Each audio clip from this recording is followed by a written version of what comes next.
1774 সালের 5ই সেপ্টেম্বর ফিলাডেলফিয়ায় আমেরিকার প্রথম মহাদেশীয় কংগ্রেস অনুষ্ঠিত হয়। এই কংগ্রেসে উত্তর আমেরিকার বিভিন্ন উপনিবেশের প্রতিনিধিরা একত্রিত হয়ে ব্রিটিশ শাসনের বিরুদ্ধে একমত হন এবং উত্তর আমেরিকার বিভিন্ন উপনিবেশের স্বাধীনতার পথ প্রশস্ত করতে গুরুত্বপূর্ণ সিদ্ধান্ত গ্রহণ করেন। 1905 সালের 5ই সেপ্টেম্বর ফোর্ট মাউথের সন্ধির মাধ্যমে রুশ জাপান যুদ্ধের সমাপ্তি ঘটে।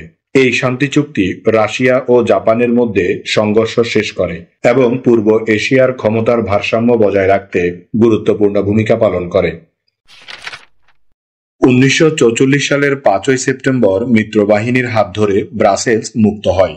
এই ঘটনাটি দ্বিতীয় বিশ্বযুদ্ধের একটি গুরুত্বপূর্ণ সাফল্য ছিল, যা জার্মান অধ্যুষিত অঞ্চল থেকে মিত্রশক্তির অগ্রযাত্রাকে ত্বরান্বিত করে।